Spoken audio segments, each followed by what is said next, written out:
June 5, 1944.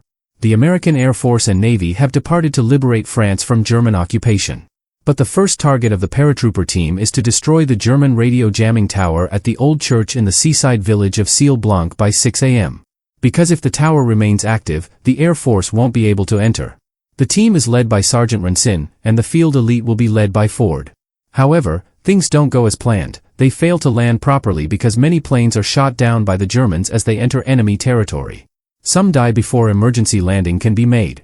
The rest manage to land safely, though barely. Among them, Boyes was the least trained soldier, because in times of crisis, the government had started recruiting regular civilians to serve the country. Boyes gathers himself and heads into the forest, hoping to find others if anyone survived. Before jumping off the plane, Jacob had told him to wait for him, but now there's no trace of him. Suddenly, he sees the Germans have captured Sergeant Rancin. When Boyes tries to save him immediately, Captain Ford suddenly stops him. As a result, the Germans kill Rancin right before their eyes. They might have been able to save him with a little effort, but Ford uses his presence of mind, as it wasn't possible to face so many enemies at once. If they died, the radio jammer would remain intact, which is their primary objective. As they proceed through the jungle, hiding, they come across 3 more survivors, Dibbett, Dawson, and Chase. Among them, Chase is an avid photographer. So, even amidst the war, he brought a camera with him. Ford angrily smashes the camera, fearing that its flash might expose them. But as soon as Ford walks away, Chase pulls out a backup camera from his bag. As everyone heads toward the village, suddenly Dawson is killed in a landmine explosion. The remaining 4 narrowly escape the mines and continue forward. Suddenly, they notice a girl in the forest. When they chase and catch her, they find out she lives in the village of Ciel Blanc, and her name is Chloe. At first, they thought she would alert the villagers about them. But after talking, they realize Chloe doesn't like the Germans either. So, she agrees to guide them to the village. They quietly and carefully sneak into Chloe's house under the cover of darkness. Her family includes her 8-year-old brother Paul and an aunt. A strict curfew is currently in effect throughout the village. If the German soldiers catch anyone outside, they drag them to the church. But what happens there, no one knows. When the patrolling German soldiers catch Chloe outside, their head captain, Waifner, lets her go for some unknown reason. By the time everyone enters Chloe's house, they hear strange groaning sounds. Turns out, Chloe's aunt is ill, so they've locked her in a room. Ignoring all that, the team hides in the attic, to secretly keep watch from there. But how will the mission succeed? The German soldiers are patrolling constantly. Suddenly, they see the soldiers kill a woman and drag her husband into the church. When they ask Chloe about it, she can't say much, because no one has ever come back alive from that church. Not even her parents. Still, they must destroy the signal jammer as soon as possible, regardless of all this. But innocent Paul, unaware of these horrors, keeps nagging Dibbett to play baseball with him. Unfortunately, he chooses someone who doesn't like kids, so Dibbett scolds and chases him away. According to plan, Ford sends Dibbett and Chase to keep watch on the church and surrounding area, while Boyes stays downstairs in the house. As Boyes stays downstairs alone, he hears a roar from the other side of a closed door. Curious, he peeks through the door, and is horrified. Because Chloe's aunt is no longer a normal human, she looks like a demonic creature. That's when Chloe reveals that after the Germans took her aunt to the church once, she became like this. In fact, there's a secret lab under the church, where some kind of experiment is being done by injecting something into human bodies. Half the village population has died because of this. At that moment, footsteps are heard outside. Waifner has come with his men to abuse Chloe. He keeps assaulting her, threatening to take her brother to the church if she resists. But fate had other plans today. While Waifner was alone, trying to enjoy a private moment with Chloe, Boyes and Ford capture him.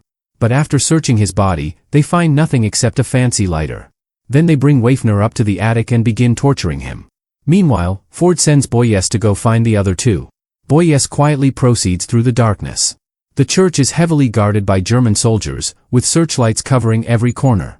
Boyes sees that from inside the church, they are bringing out trucks full of deformed, half-dead human corpses, and burning them. But why are they doing this? Were those even real humans? Just then, a wild dog chases Boyes, and in fear, he jumps onto a passing vehicle. But as soon as he does, he's shocked. The vehicle is full of dead American soldiers. This truck is heading straight into the church. So, to save himself, he hides among the corpses. When the opportunity comes, he sneaks into the church's underground tunnel. One question lingers: what are they doing with these bodies? But more horror awaits him. because the control room for the tower is located inside this very lab.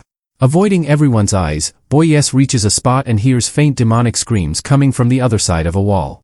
Boyes secretly watched as, following the doctor's orders, something was done, causing the person trapped inside to transform into a deformed zombie.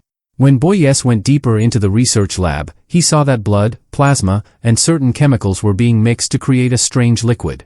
Several bags containing this liquid were hung with pipes connected to them. When Boyes noticed one of the bags moving, he unzipped it, only to see a living human soaked in the fluid emerge from it. Just then, hearing someone approach, he hid in a nearby experimental lab, where he saw a tray filled with injection syringes containing fluids. He took one sample for himself. But he didn't just find injections there, he also saw a severed, headless body part that still showed signs of life. The horrific sight made Boyes panic and try to flee. That's when he noticed Jacob lying on a bed, restrained by strange machines. As he tried to rescue him, a doctor entered the lab with a dead body. When the doctor injected the fluid into the corpse, it suddenly jolted, and was then preserved. Boyes couldn't believe his eyes. Was this even possible? After the doctor left, Boyes somehow freed Jacob and escaped the church through the drainage tunnel. Meanwhile, in the attic, everyone had assumed Boyes was dead, when suddenly he returned with Jacob. Boyes didn't know what to say to Ford, wondering how much of it would even sound believable. Ford was most shocked by the fact that Boyes had managed to get inside the church despite all the obstacles. To prove himself, Boyes showed everyone the sample injection. When Ford questioned Waifner about it, Waifner refused to say anything. So, they began third-degree interrogation.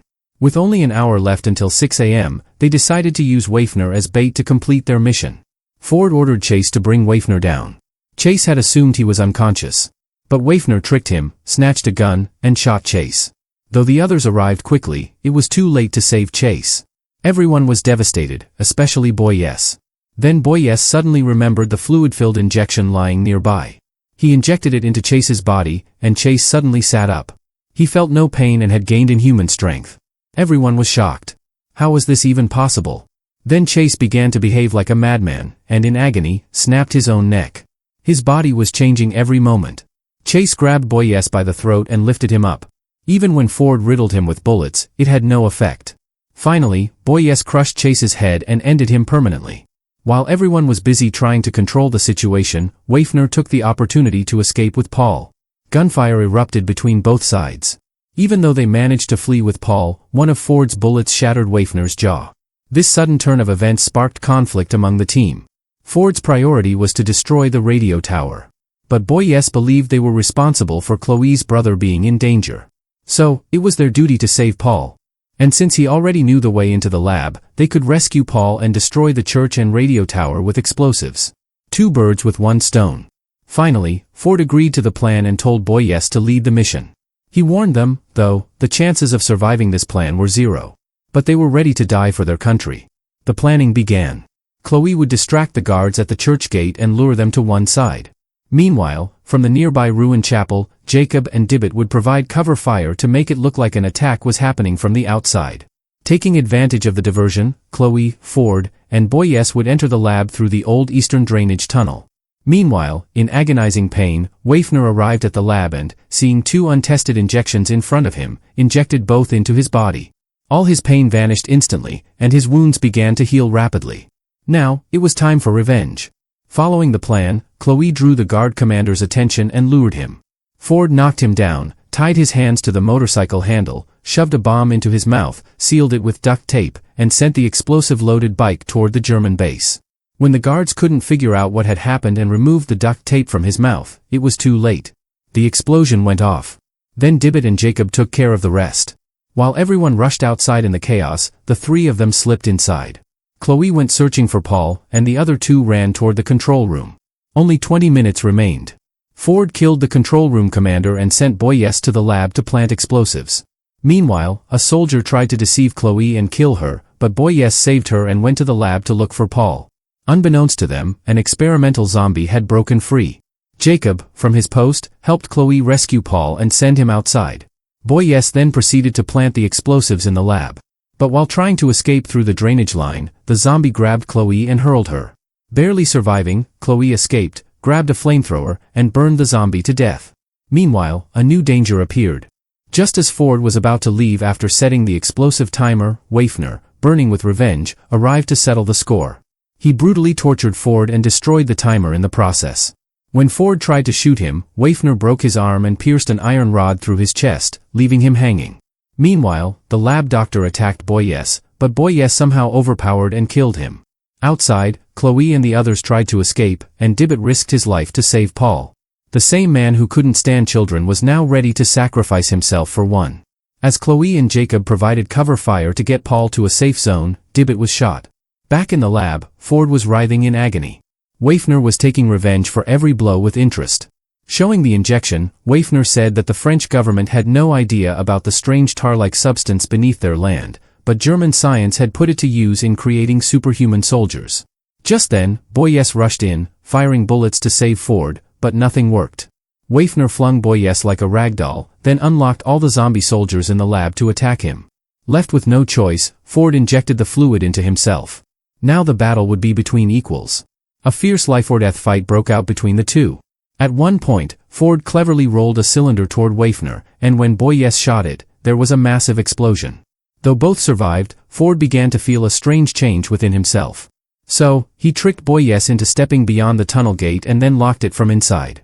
Ford smiled and said, "We came here to destroy the radio jammer, but who knew we'd find this hell? I couldn't set the timer earlier, so the charges must be detonated from inside. If this power falls into the wrong hands, it could destroy the whole world. So, I have just one request, keep this lab a secret forever. Boyes, go. My time has come. I've always wanted to do something for my country. That's why I never boarded the plane to go back. Boyes, my final order to you, reduce this church to ashes. Because the last laugh will be ours." Boyes stood silent, staring at the man they once thought to be the most ruthless and selfish soldier in the group. But now, his respect for Ford had grown beyond measure. Boyes activated the lab's timer and started running with all his might. Back inside, Ford was surrounded by zombies, soldiers, and Wafner. Ford took out Wafner's fancy lighter from his pocket, lit the explosives, and smiled, saying, "Remember this, Wafner, the Master's final strike comes at the end of the night." And with that, a terrifying explosion. The massive church and the secret lab collapsed into rubble. Outside the town, everyone was waiting for Boyes. As soon as Paul saw him, he screamed with joy, "Boyes is back." But there was no excitement in Boyes' eyes. The next day, Boyes reported to his officer, "Sir, due to the enemy's overwhelming numbers, we destroyed the entire church on Ford's command." The officer praised Ford's bravery and ordered Boyes to join Charlie Group. Then, with a serious tone, he asked, "I heard the Germans were conducting strange experiments in a lab beneath the church. Did you find that lab?" Boyes smiled and replied, "Sir, there was only a control room down there. Which is now gone." And with that, the movie ends.